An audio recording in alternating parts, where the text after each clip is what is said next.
Баршаңызға қайырлы күн достар, каналыма қош келдіңіздер. Ал бүгін мен сіздерге картоптың ерекше қуырылу әдісін көрсеткім келіп отыр. Осылай тек қана үкіштен өткізіп, әдемілеп тұрып қуырып балаларыңызға берсеңіздер, барлығына ұнайды деген ойдамын. Өте әдемі, дәмді болып шығатын, хрустящий болып шығатын картоптың әдісі дайындалу сіздерге ұнайды деген ойдамын. Жасап көріңіздер. Ол үшін видеоны соңына дейін көріңіздер. Енді бізге бұл картопты дайындау үшін осындай үлкен 3 картоп қажет болады. Сыртын қабығын тазалап жуып алдық. Енді осылай кәдімгі сәбізін өткізетін теркасымен, яғни үкішмен осылай ұзынша етіп барлығын өткізіп аламыз. Үкіштен өткізіп болғаннан кейін картоптың үстіне дәміне қарай тұз қосамыз. Тұзды қосып жақсылап тұрып қолымызбен картопымызды араластырамыз. Әрбір тармақтары жеке-жеке бөлініп шығу керек. Және де жарты сағатқа қоя тұрамыз. Жарты сағаттан кейін картоптың суы өзі бөлініп шығады. Сол кезде картопымызды сүзіп аламыз. Міне осылай қолмен әдемілеп араластырып, достар, міне жарты сағаттан кейін осылай су бөліне бастады. Енді осылай сүзетін ыдысымызға картопымызды салып қоямыз. Бұндай дұршылақтарыңыз болмаса, жай ғана қолмен сығып алсаңыздар да болады.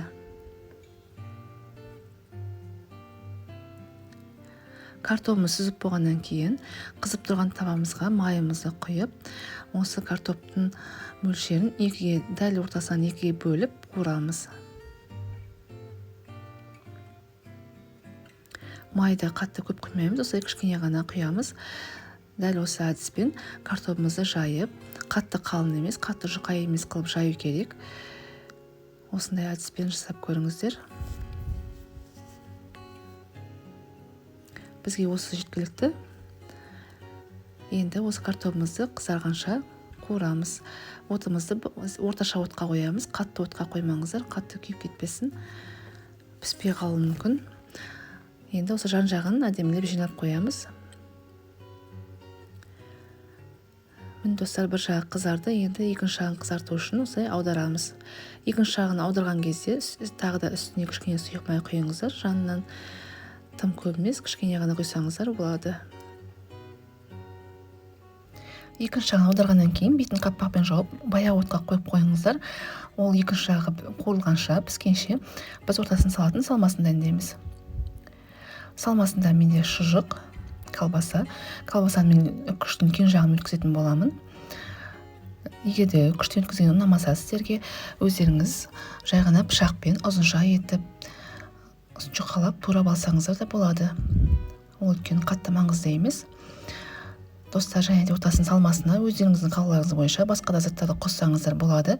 Менде бүгін шұжықпен жай ғана қатты ірімшік, яғни сыр ғана болады. Егер де сізге ұнап жатса, жай ғана кәдімгі пиязды қоссаңыздар болады. Қуырып ортасына жұмыртқа қоссаңыздар да болады. Енді ол өздеріңіздің әрқайсыңыздың қалауларыңыз бойынша ол ешқандай тағамның дәмін білдірмейді. Енді осы күшімізге өткізіп дайындап қоямыз. Біздің картопымыз да екінші жағы қызарып дайын болып қалды. Енді оны осы ыдысымызға салып аламыз да, қалған картоптың екінші бөлігін кішкене сұйық май құйып, қалғанын қуыратын боламыз дәл осылай.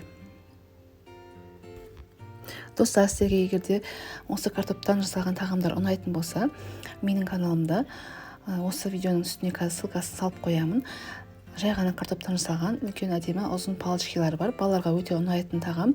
Жасап көрсеңіздер болады. Дәл осы ссылкадан өтсеңіздер, дәл сол видеоға түсесіздер. Соны да қарап отырыңыздар. Міне осылай картоптың екінші бөлігін дәл солай жайып шығамыз. Екінші жағында қызартып, әдемілеп қуырып аламыз.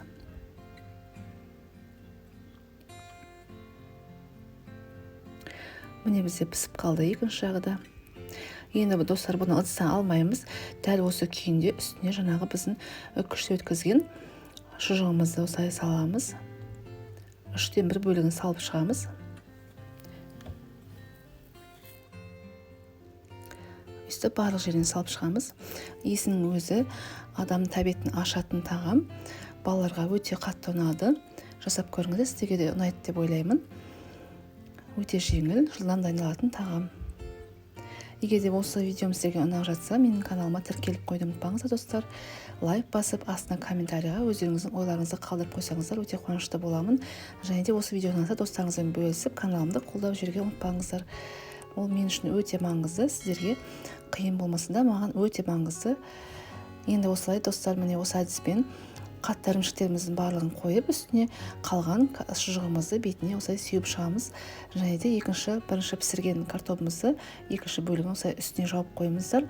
Және де өте баяу отқа 1-2 минутқа қалдырсаңыздар, ішіндегі сыр барлығы еріп, дәмі өте керемет болып шығады. Міне біздің тағамыз дайын болды. Осындай әдемі, иісі мұрын жаратындай кітірлік, яғни хрустящий дейді ғой, дәмі өте керемет болып шықты. Міне кесіп көрген кезде де өте әдемі, ішіндегі ірімшігі барлығы пісіп, созылып әдемі болып тұр. Дәмінде өте сөз жоқ, енді балаларым дәмін көруге өте асығып тұр. Сіздерге балаларыңызға өте ұнайды деген ойдамын достар. Жасап көріңіздер. Көп затты, көп тағамды қажет етпейтін осындай кітірлік картопты жасап, отбасыларыңызды, балаларыңызды бір қуантып қоюға болады. Ал бүгінгі видеом сіздерге ұнап жатса, осы видеоның астына лайк басып, комментарий жазып, мені де бір қуантып қойсаңыздар болады. Өте қуанышты боламын. Әрқайсыларыңызға сұрақтарыңызға жауап беруге тырысамын. Видеом ұнап жатса, достарыңызбен бөлісіп, менің каналымды алға жылжуына үлестеріңізді қосып жіберсеңіздер, өте риза боламын сіздерге достар. Келесі видеода кездескенше сау, саламат болыңыздар.